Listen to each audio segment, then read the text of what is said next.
bakristo bavandimwe by'umwihariko ba charismatique turi kumwe hano ndetse n'abadukurikiye ku bitangazamakuru bitandukanye kuri Radio Maria n'ibindi bitangazamakuru. Uyu munsi wacu duhuriye hano ku ngoro ya Yezu Nyirimpuhwe Ikabuga. Uyu munsi twawuhaye insanganyamatsiko cyane ituganisha insanganyamatsiko y'amahoro, ndetse nacyo kiganiro cyiza twasangiye mu kanya kashize kidutegurira ikitambo cy'Ukaristiya. Amahoro.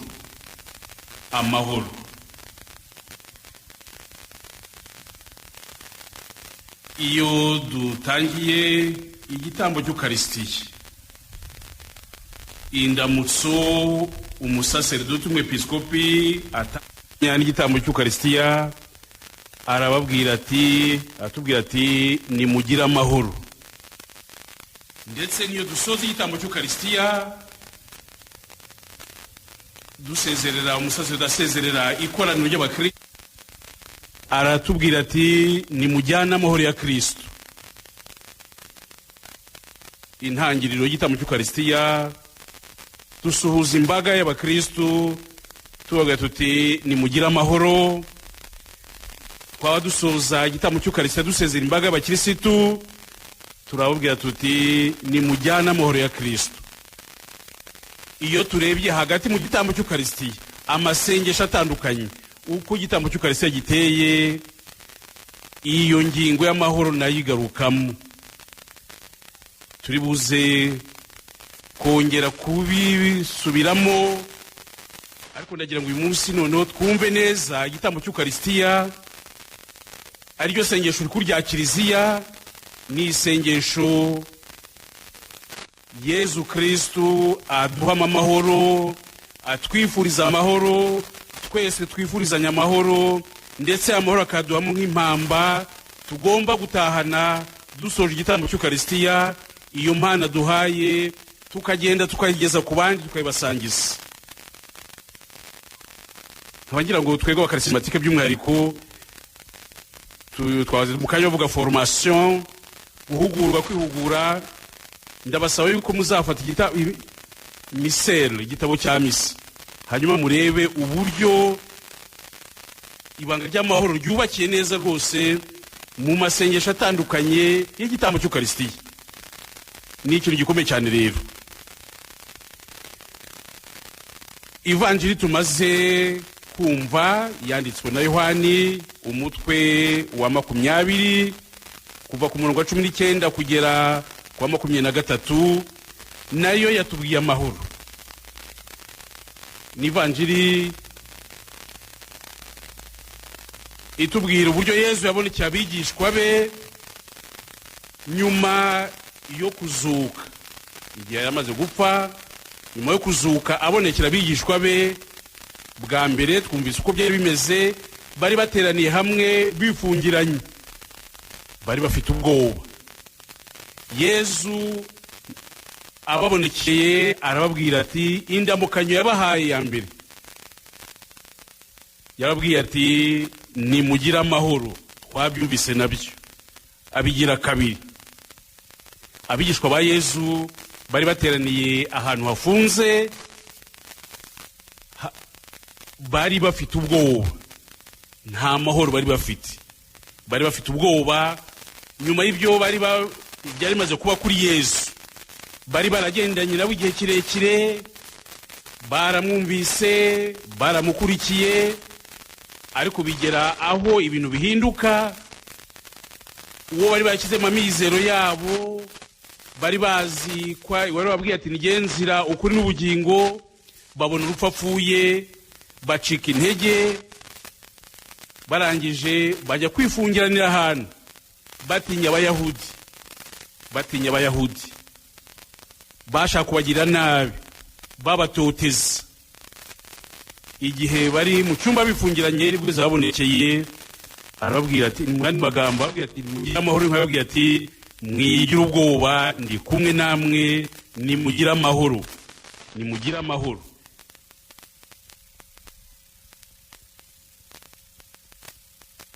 muri isi yacu y'iki gihe, muri ibi bihe byacu dukeneye amahoro, dukeneye amahoro. Twese dufite ibintu bitandukanye dukunda, buri wese afite icyo akunda kurusha ibindi.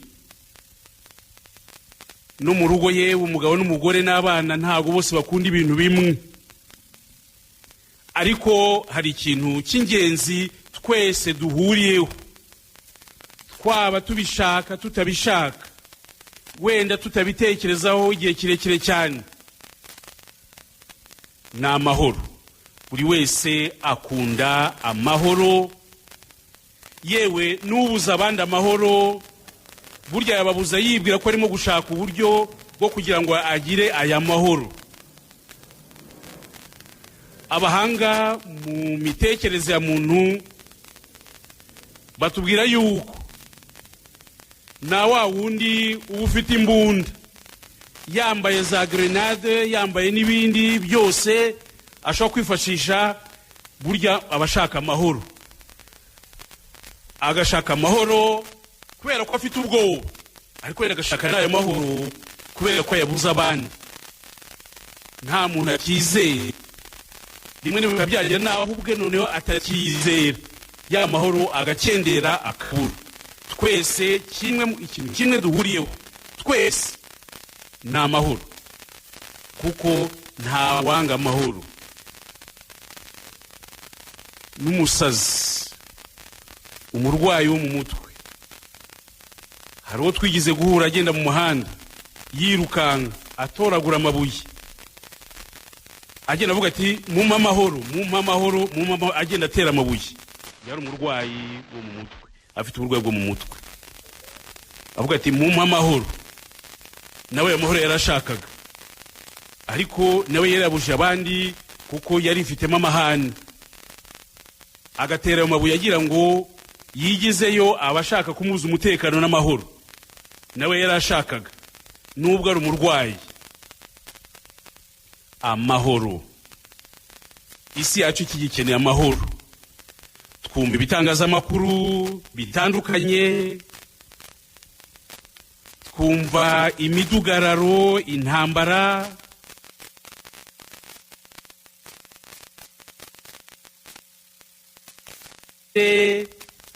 dutandukanye, yewe ibyo bikagenda ndetse no mu ngo zacu ugasanga rimwe na rimwe cyangwa cyuza kenshi naho ya mahoro adahari. Hari ubushyamirane hagati y'umugabo n'umugore, hagati y'ababyeyi n'abana, hagati y'urugo n'abaturanyi. Ibi turabyumva, turabizi, kandi turabibona muri nose yacu y'iki gihe. Ayo mahoro turayakeneye twebwe nk'abakristo rero, by'umwihariko abakarismatike. Twakiriro mutatifu, kandi duhora tumusaba kugira ngo atumurikire. Duhamagara kuba abahamya, abagabuzi bayo mahoro, atari amahoro yayandi isi itanga, ahubwo amahoro akomoka kuri Kristo, amahoro akomoka ku Mana. Dukeneye ayo mahoro. Ubuhamya Yezu adusaba nk'abakristo n'abakarismatike by'umwihariko ni uko abahamya bayo mahoro. Igihe n'imburagihe, nk'uko nabivugaga, kimwe mu yigaragaza umuntu udafite amahoro arangwa n'ubwoba. Buryo ubwoba ni kimwe mu bimenyetso gifatika cyuko ndafite amahoro cyangwa udafite amahoro. Ubwo bwoba turabubona muri nose yacu y'iki gihe. Abantu barangwa n'ubwoba, barangwa n'urwikekwe, ndetse bakageza igihe babuza abandi urw'inyagamburiro kubera ubwoba. Wabona mugenzi wawe ntumwizere, ukamwikeka, kubera ko umufitiye ubwoba muri kino gihe cyacu, miso yacu iki gihe burahari kandi bwo bushibukaho n'indi myitwarire mibi, n'indi myitwarire irwanya Roho Mutagatifu.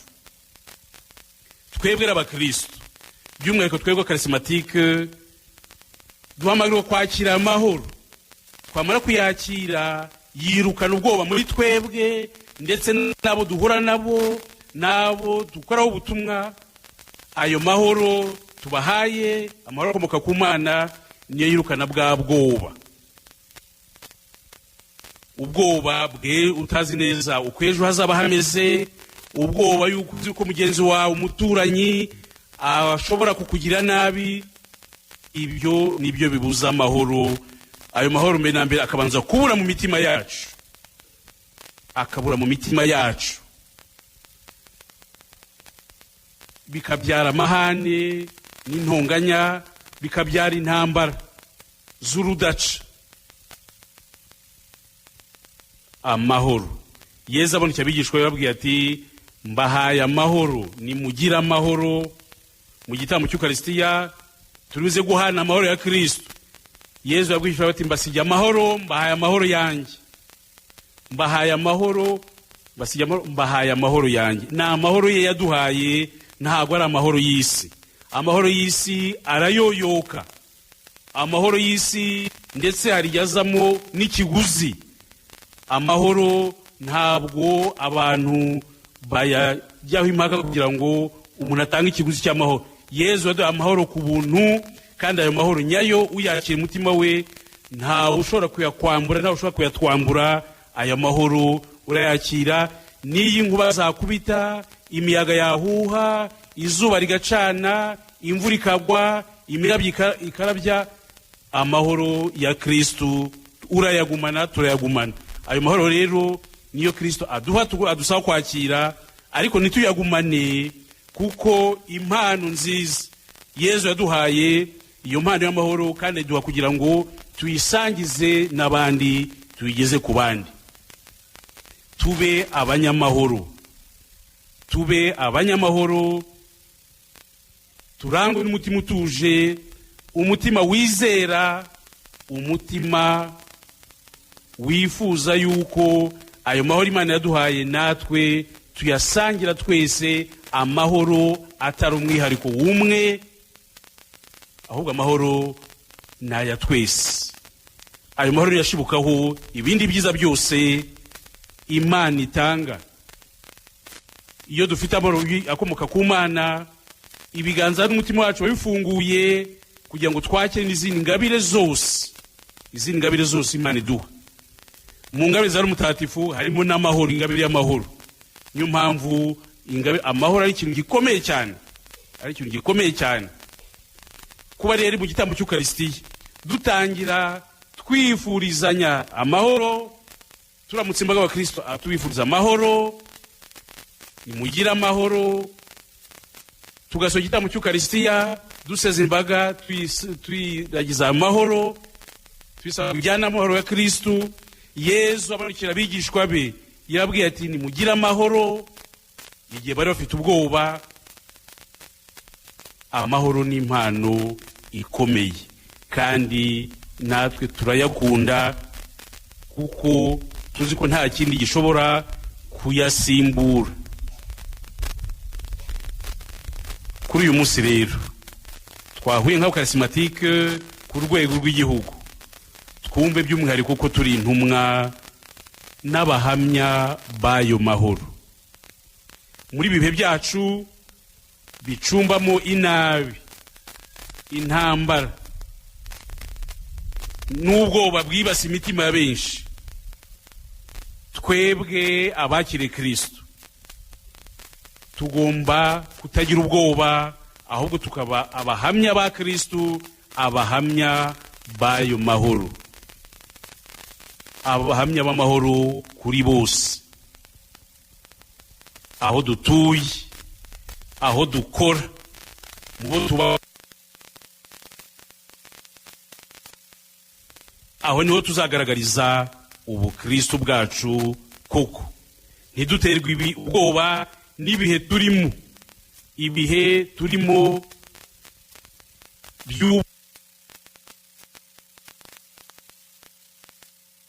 guha Roho Mutagatifu abigishwa be, yarabwiye ati musohoke.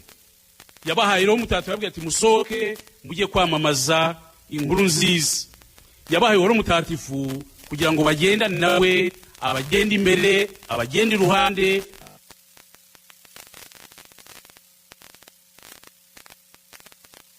y'amahoro ya Kristo. Niyo mpamvu mbere yo kubohereza yabahaye Roho Mutagatifu. Natwe rero aratwohereza uyu munsi. Ntabwo atwohereza kure cyane, atwohereza mbere na mbere aho dutuye, aho tubana nabo. Ariko ibyo bikagera bikatugeza no ku bandi, kubera amahoro makeya y'imitima ari mu mitima ya benshi hirya no hino ku isi. Turabibona ubu ngubu hari abahanga, abahindutse inzobere cyangwa inararibonye mu kubaka inkuta zitandukanya abantu, aho kugira ngo bubake amateme abahuza. Nacyo ni ikimenyetso cy'ubwoba, ni ikimenyetso cy'amahoro makeya. Twebwe rero Yezu aratwohereza kugira ngo tube abubatsi b'amateme ahuza abantu, amara abantu ubwoba. Nakubona nkumva ko uri umuvandimwe wanjye, ko twese turi abantu b'umubyeyi umwe. Tube abubatsi b'amateme ahuza abantu, aho kuba abubatsi b'inkuta zitandukanya abantu. Izo nkuta zigenda zikagera mu bitekerereze, zikagera mu mibanire, kugeza igihe buri wese ashaka kwiyubakira mu karwa ke, akumva ko byose ari we bitangiriraho kandi ko byose ari we birangiriraho. Bumwe mu butumwa Yezu aduha nk'abahamya b'amahoro, atwohereza abubwira ati we kanaka nangira kanaka, ndagutumye kugira ngo ugende ube umwubatsi w'amateme ahuza abantu, amateme asabanya abantu, twese tukumva ko turi abavandimwe, turi abana umubyeyi umwe, twakiriye amahoro Yezu yaduhaye igihe atwohereza, igihe aduha Roho Mutagatifu. Ayo mahoro tukagenda tukayagemurira, tukageza ku bandi, tukayabera abahamya uko ibihe byaba bimeze kose, kuko amahoro ntagira igihe, amahoro ntabwo agira isaha. Amahoro tuyakeneye kuva mu gitondo kugeza ku mugoroba. Tube abahamya b'amahoro ya Kristo. Hari imbyino ya Kinyarwanda nziza cyane ubu ngubu wenda abantu batajya batekerezaho amahoro.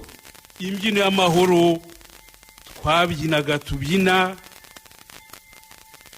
tuvuga ko ari ya Kinyarwanda, ariko ni imbyino yubakiye ku ivanjiri, igizwe n'ijambo rimwe gusa, hari niba nibeshye, ni amahoro gusa. Amahoro. Abantu babyinaga bacyuje ubukwe, bagasabana, bamaze gusangira iby'Imana bahaye. Ni imbyino ikomeye cyane, ifite ubutumwa bukomeye, ariko bwubakiye ku ivanjiri, kuko amahoro ni impano ikomoka ku mutima wa Yezu, kandi yahaye Kiliziya mu bihe bikomeye, kuko yabonaga ko iyikeneye. Igihe abigishwa bari bifungiranye, hari benshi ubu ngubu bafungiranye muri bo ubwabo, cyangwa kimwe se bifungiranye mu dutsiko twabo kubera ko bafite ubwoba. Abo ngabo Yezu aza akabwira ati nimugire amahoro. Namwe bakarisimatike turi ahangaha, aratubwira ngo tugire amahoro. Ayo mahoro twaje hano tuje kwakira nk'ingabire Roho Mutagatifu. Ayo mahoro tuyakire, ature mu mitima yacu, tuyatahane, tuyageze aho twavuye, mu bo twasize mu bice bitandukanye by'igihugu. Aho turi hose twumve yuko ubuhamya Yezu aduhamagarira gutanga nk'abakristo, nk'abakarisimatike, ari ukuba abahamya b'amahoro. Mwese